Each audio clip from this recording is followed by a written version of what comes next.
Es inevitable que por muy relajado que uno quiera vivir su vida y de pronto desprovisto de una moralidad, en algún momento no sienta uno en el fondo de su corazón, en su conciencia, que hay cosas que están mal hechas.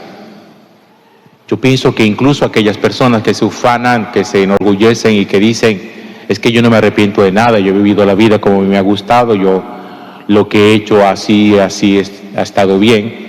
Incluso ese tipo de personas en algún momento se sienten muy tocadas en su conciencia, en su corazón. Por allá algo por dentro les dice, te has equivocado. Porque es que la conciencia en el ser humano no está puesta de adorno. La conciencia es nuestra regla de vida, la conciencia es la que nos permite a nosotros, incluso cuando no somos creyentes, nos permite a nosotros darnos cuenta dónde hemos obrado mal.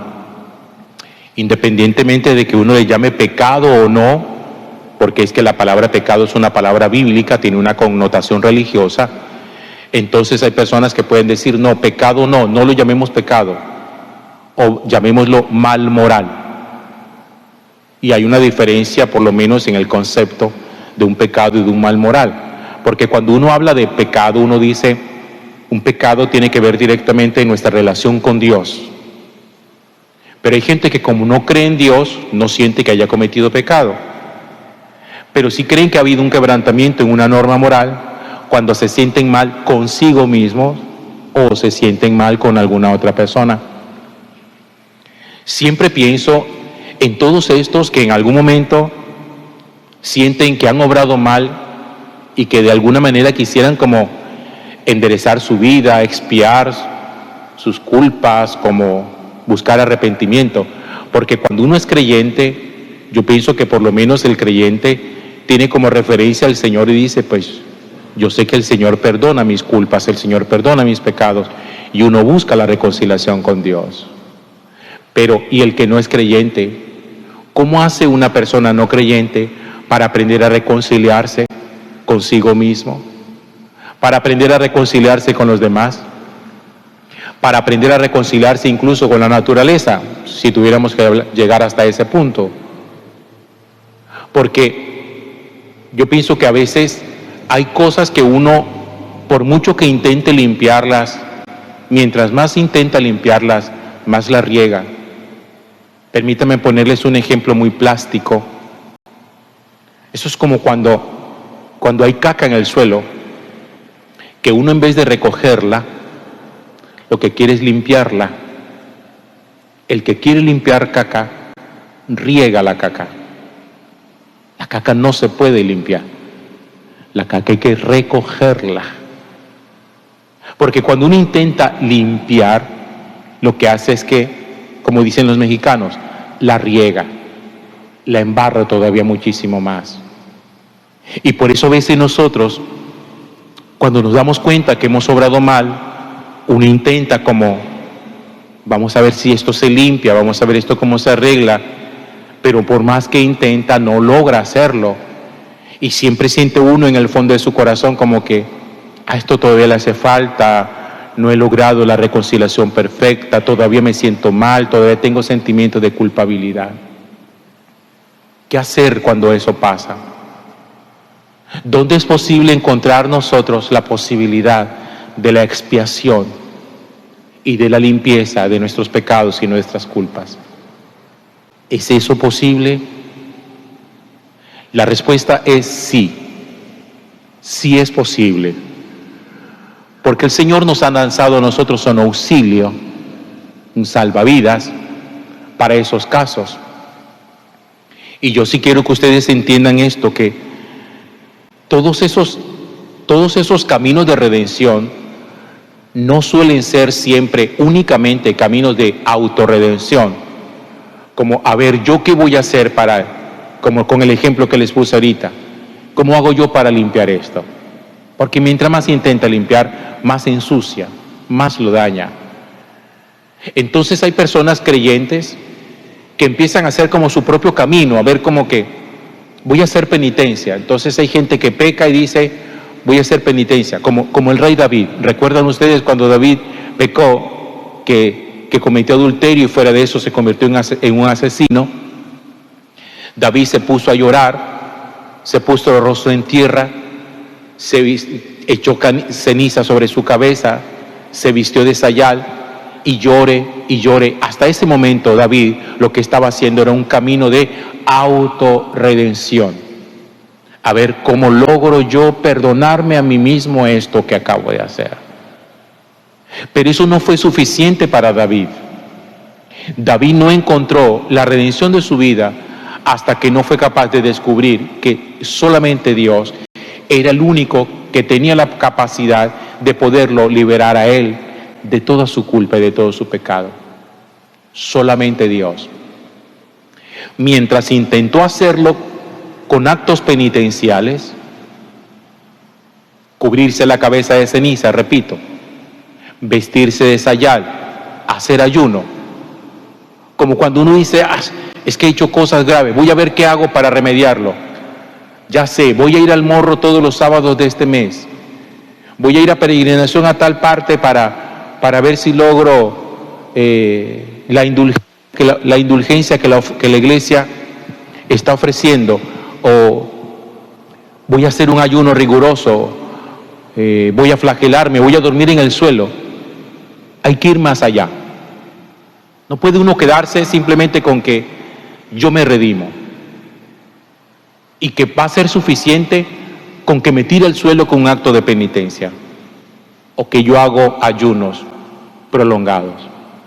Hay que descubrir la presencia de Dios, en el caso nuestro los cristianos, la presencia de Jesús, que nos libra a nosotros de nuestras culpas y que nos perdona realmente, verdaderamente, de todos nuestros pecados.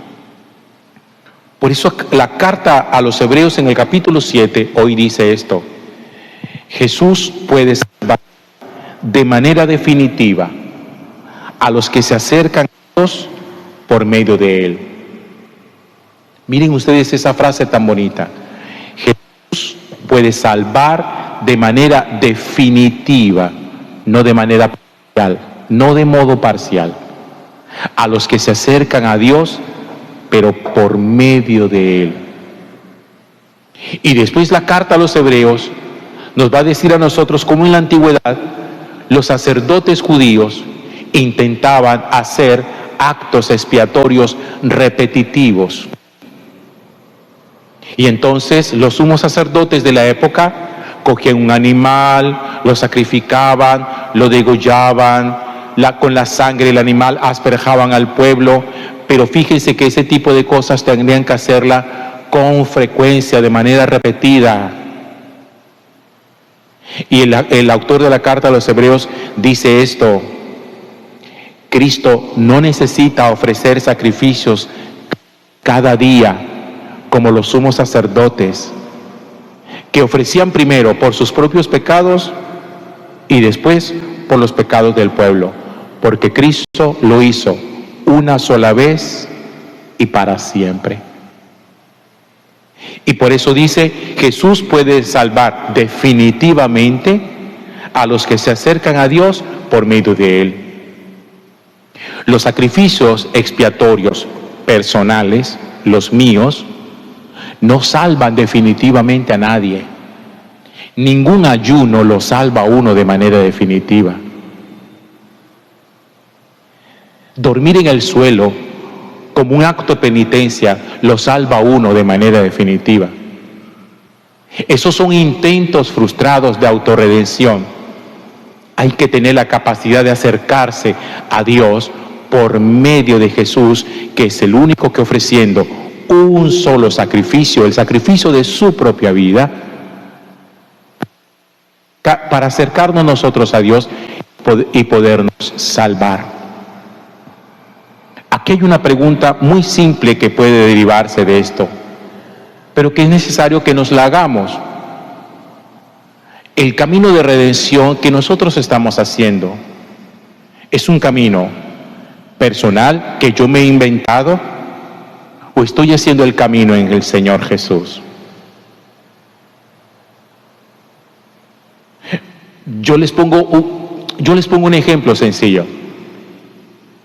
¿Qué creen ustedes que es más importante entre la Eucaristía y el ayuno? Porque hay gente que dice, yo a misa no voy, pero me gusta ayunar. Y creen que su ayuno vale más o que tiene más poder que la Eucaristía. O el que en Semana Santa viene a todas las procesiones, pero no entra a misa. Y dice, yo sí soy muy católico porque yo no me pierdo procesión de Semana Santa. Pero cuando termina la procesión en la puerta del templo, se van y creen que la procesión tiene más poder expiatorio que la Eucaristía. Son personas que quieren hacer su propio camino de redención, lo que yo llamo la autorredención. Y ningún camino de la autorredención nos lleva a nosotros a la salvación. Solamente Cristo Jesús. Por eso, por encima de la Eucaristía, nada. Después de la Eucaristía, cualquier otro acto que usted quiera añadirle, pero después de la Eucaristía. Y acuérdense, ¿cómo lo dice la palabra de Dios? Jesús puede salvar de manera definitiva a los que se acercan a Dios por medio de Él. De manera definitiva, Jesús nos salva parcialmente, como que te voy a salvar un poquitico hoy, te voy a perdonar un poquitico hoy, pero sigue haciéndole. Pero hay que hacer el camino en el Señor. Entonces, simplemente pensemos, ¿qué preferimos? ¿Adoración eucarística? ¿Comulgar en estado de gracia para poder recibir a Cristo? ¿O ponerme un sayal o vestirme o echarme ceniza sobre la cabeza? ¿O hacer un ayuno y pensar que eso me puede salvar? No se pongan a hacer caminos personales, no se pongan a inventar caminos. Jesús es el único camino. Fuera de Él, todo lo demás es pura trocha.